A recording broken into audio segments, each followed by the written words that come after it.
Let's go outside, the snow is falling down and every child is having so much fun.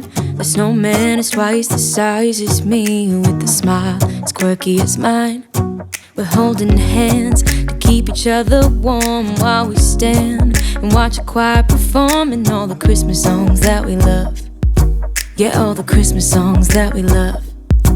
And in a while we're gonna go inside and drink our chocolate by the fire, 'cause all I want is to spend this day with you. Hello everyone, and welcome back to CJ's Keto Kitchen. I'm Sarah, and happy holidays. Today I'm going to be making a make-ahead casserole, and it is going to be called Christmas Morning Casserole. So come along with me, and let's get started. Let me give you a Christmas, a moment we'll fill with love and joy. So beautiful, kissing on a mistletoe, baby, with you. I don't need any presents, as long as I spend this day with you. So beautiful, kissing on a mistletoe, baby, with you. So make-ahead or overnight casseroles are very popular for occasions like Christmas morning, after the frenzy of the gift exchange has died down and everyone is suddenly hungry.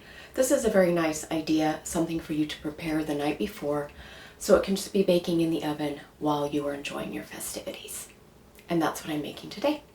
This was originally a Pioneer Woman recipe, and I have altered it to make it low-carb ketogenic. So here we go. So for this make-ahead casserole, you are going to do 3 things in advance.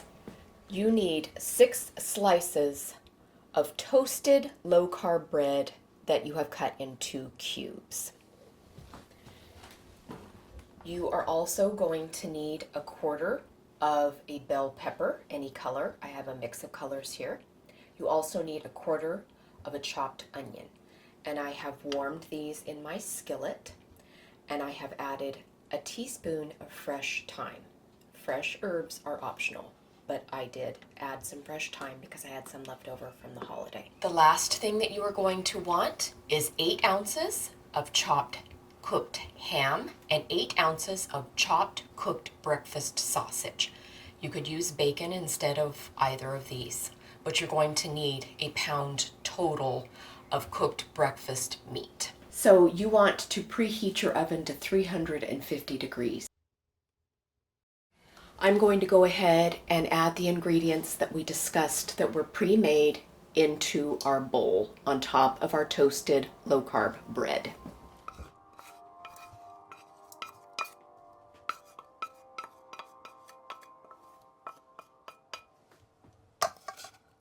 Whoops, got a runaway piece of ham there.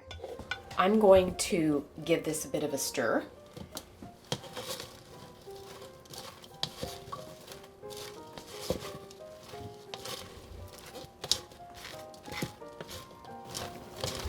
And then I'm just going to set this aside.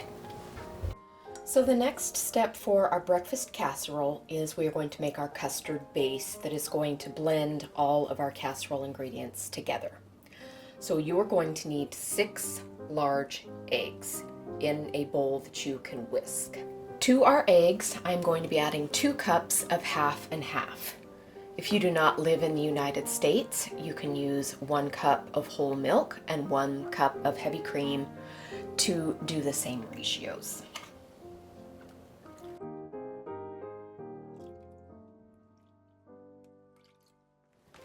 And I'm just going to use my whisk and incorporate the eggs and the half and half together.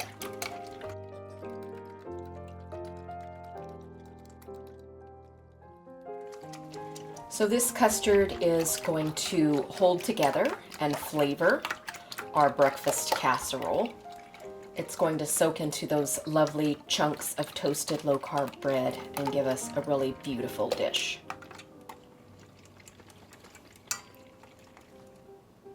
Okay, we are just making sure that all of our yolks have broken and are incorporated in.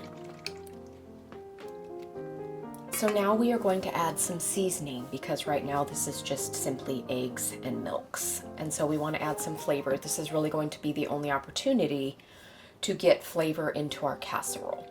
So the first thing that I am going to add is some Trader Joe's 21 seasoning salute. If you don't have this, you can use any kind of all-purpose herbal seasoning.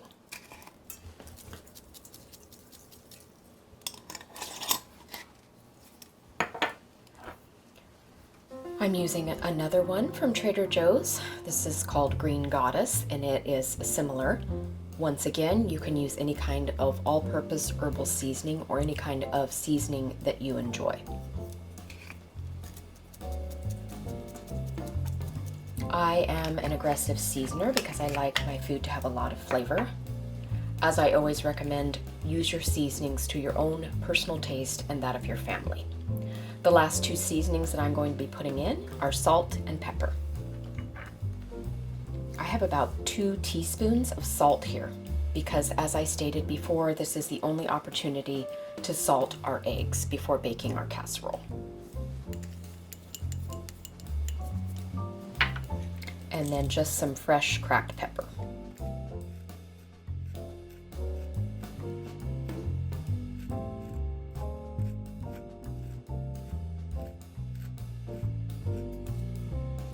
I'm just going to whisk that into our egg mixture.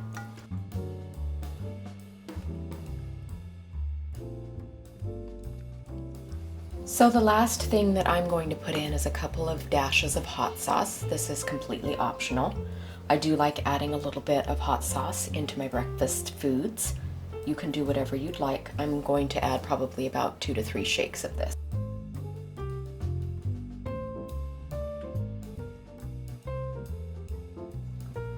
Okay, so our custard mixture is all combined.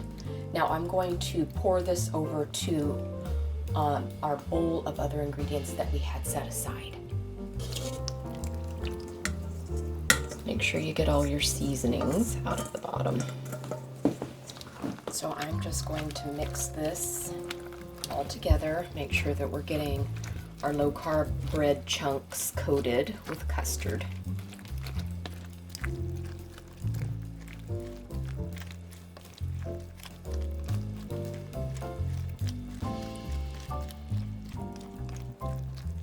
Okay, so the last thing that I'm going to add before we put this into our dish and put it into the refrigerator for chilling is 2 cups of sharp cheddar cheese. I suggest using a sharp cheese here. You could use Swiss or Gruyere, anything with a nice bite to it. This is extra sharp cheddar and it's 2 cups.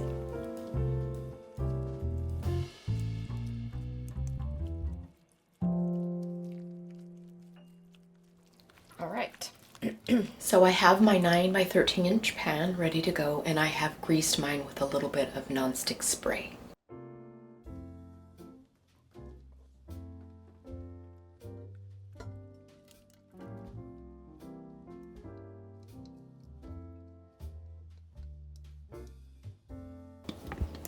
So CJ was asking me if you could just do everything in the casserole dish, and yes, you can if you would like to do that. But I already had my cubes of bread in a dish, so I did it that way. But of course you can do it however you'd like. If you want it all in one casserole dish, awesome. All right, so I'm just pushing everything down. Getting everything all soaked in. And I'm going to cover this with a piece of aluminum foil and put it into my refrigerator for a minimum of 2 hours, but of course overnight is also the idea here because we want you to be able to bake this on Christmas morning. That's why I'm calling it Christmas Morning Casserole. So I'm going to cover it and put it in my refrigerator, and I will see you in a few hours.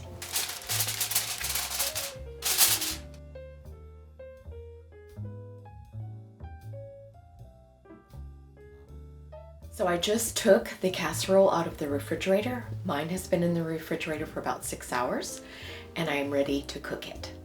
So remember, we are going to cook this at 350 degrees, and you are going to want to keep it covered for 40 minutes with your aluminum foil. And then at that point, we will remove the foil and continue to cook for a little while longer.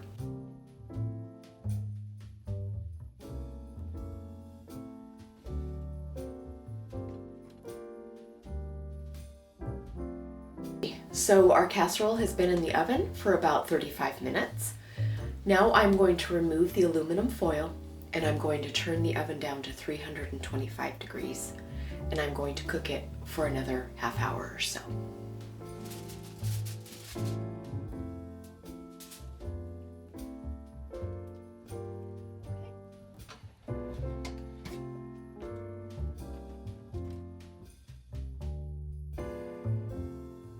Okay, it's ready to take it out and we are ready to eat.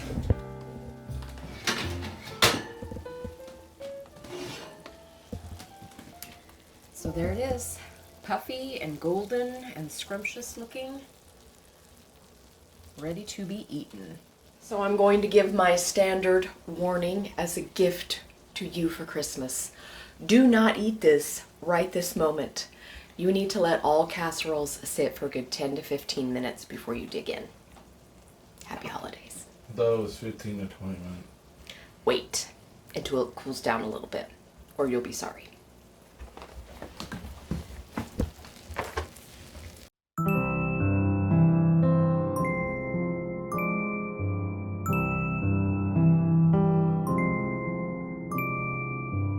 Gaze upon the sky, Christmas on my mind, somewhere from a place up high above. There's a song of love traveling afar, seeking us to warm up